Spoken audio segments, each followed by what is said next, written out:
Pinagtagpo ang sining, pananaliksik at personal na karanasan sa University of the Philippines, Baguio kung saan isinapubliko ng mga mag-aaral ng fine arts ang kanilang mga thesis sa pamamagitan ng isang natatanging exhibit. Tunghayan natin kung paano naging makapangyarihang daluyan ng pagninilay at kamalayang panlipunan ang kanilang mga likha sa tagpi-tagpuan thesis exhibition. Makulay at makabuluhang mga kwento ang bumungad sa mga bisita sa Darnay Demetilio Art Space ng University of the Philippines, Baguio sa pagbubukas ng tagpi-tagpuan thesis exhibition. Tampok sa exhibit ang mga obra ng 20 nagtatapos na mag-aaral ng fine arts na gumamit ng iba't ibang mga anyo ng sining mula sa mga handcrafted installation hanggang sa digital storytelling upang maipakita ang bunga ng kanilang pananaliksik, personal na karanasan at pagmumuni-muni sa mga isyong panlipunan. Ayon kay John Ray Dizon, isa sa mga artistang kalahok, sumasalamin ang pamagat na tagpi-tagpuan sa diwa ng exhibit. Ang tagpi-tagpuan po is nagmula po siya sa salita na tagpi, which is fragment, tapos patches, and tagpuan, which means a place of encounter. So kapag pumasok po kayo dito sa exhibition namin, makikita nyo po na parang magkakaiba or parang walang cohesion yung tema namin. Pero makikita nyo po dito na ito ay lahat sumasalamin sa lipunan na ginagalawan nating lahat. So iba't ibang po siya, iba't ibang lente ng realidad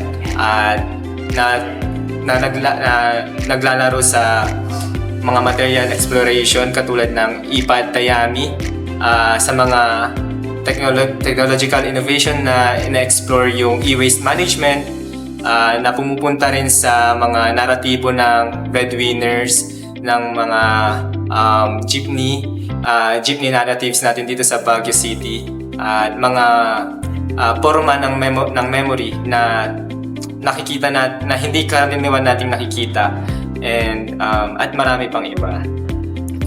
Bagamat magkakaiba ang kwento ng bawat obra, iisa lamang ang kanilang layunin, ang magbigay liwanag sa mga karanasan ng tao at sa mga usaping kinakaharap ng kasalukuyang lipunan.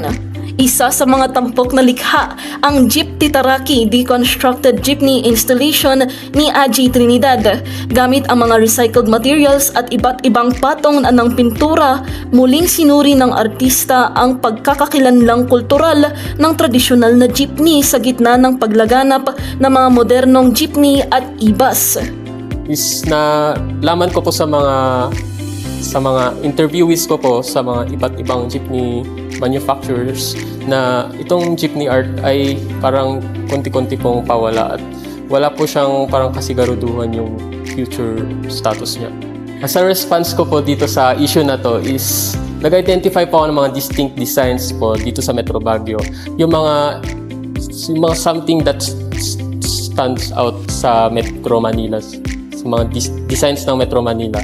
At yung mga na-identify ko po is yung sa Western po.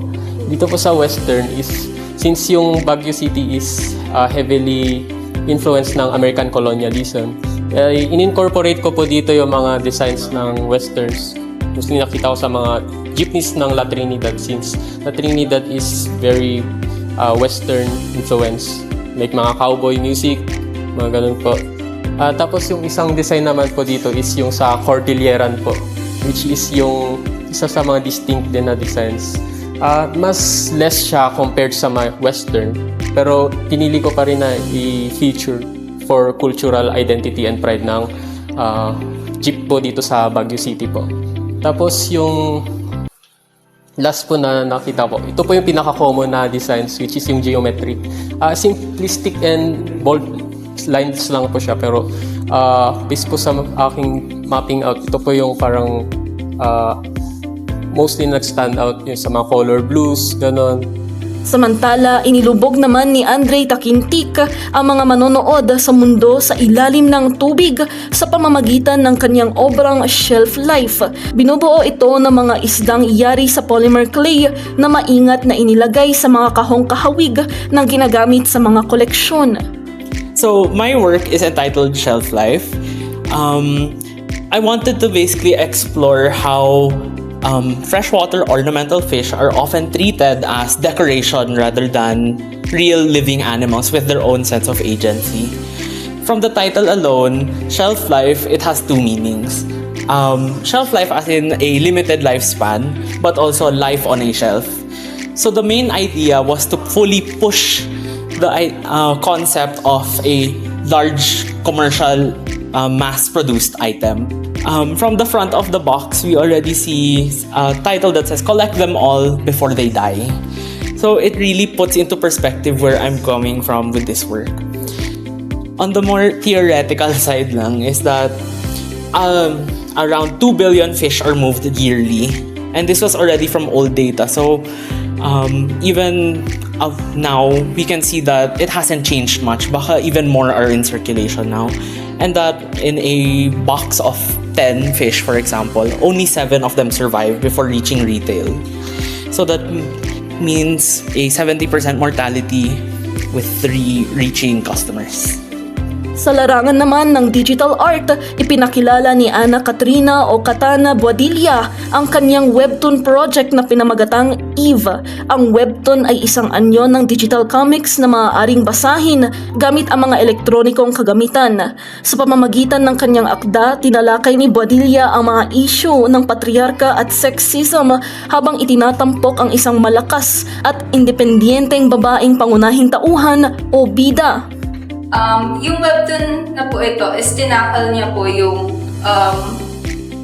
patriarchy and sexism. Kasi po, karamihan sa mga media, including sa modern media katulad ng webtoon, yung mga babae po is kadalasan po nagiging side characters lang.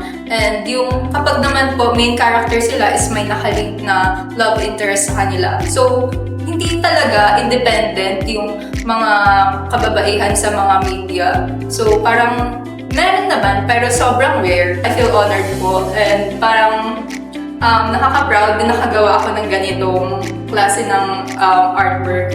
Since pwede naman po akong gumawa ng painting, pero gusto ko po i-showcase yung paggawa ng webtoon.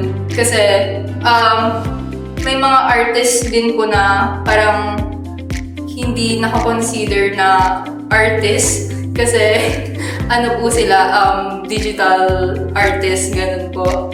Halos lahat naman kami ngarag nun, parang wala nang kain, wala nang tulog, ganyan po. Tapos, sa effort naman po, sobrang halos ma-hospital na kami lahat dito sa Tagpi-Tagpuan kasi lahat naman po talaga kami, pinur po namin yung talent, effort, and skills namin sa paggawa ng mga artworks namin. Pinarangalan din sa exhibit ang ilang tumanggap ng Jurors Award dahil sa kanilang makabuluhan at socially grounded na mga likha. Kabilang dito ang Unearthing Skeletons in the Closet ni Rinzo Maranan, isang interactive installation na gumagamit ng papier-mâché sculptures upang talakayin ang mga masalimuot na karanasan sa pagkabata at emosyonal na trauma. Ginawaran din ng pagkilala ang bagong anyo ng tahanan ni Aldrin L. Bangkol, isang visual novel at animation na nagpapakita ng tahimik ngunit malalim na pagbabago sa buhay ng mga pamilya ng mga overseas Filipino workers o OFWs. Higit pa sa isang pagtatanghal ng talento, nagsisilbing espasyo para sa pagninilay, pakikiusap at pag-unawa ang Tagpi-Tagpuan Thesis Exhibition. Sa bawat likha, hinihikayat ng mga bisita na suriin ang mga usapin ng identidad, alaala, kultura at mga hamong kinakaharap ng lipunan sa kasalukuyan. Bukas sa publiko ang Tagpi-Tagpuan Thesis Exhibition mula alas 9 ng umaga hanggang alas 4 ng hapon na Lunes hanggang Biyernes sa Darnay de Metillo Art Space ng UP Baguio hanggang Hunyo 14. Bukod sa paghanga sa husay ng mga kabataang artista, inanyayahan din ng exhibit ang publiko na magnilay sa mga kwentong nakapaloob sa bawat obra. So, mensahe ko po sa mga hindi pa nakakapunta sa exhibition na to, ini-invite po namin kayo na bisitahin itong exhibition dito sa UP Baguio and with your own stories, your own histories, and sana sa pag-encounter ng mga artworks dito is mas lumawak pa yung diskusyon and mas lumawak pa yung mas mag-grow pa yung meaning ng mga works na ito with your own participation and with our works. And yun lamang po, maraming salamat. Patunay ang exhibit na ito ang maaaring maging tulay ang sining upang maipahayag ang pananaliksik, personal na karanasan at mga usaping panlipunan na mahalagang pag-usapan sa ating komunidad. Ira Marzan para sa Herald Express.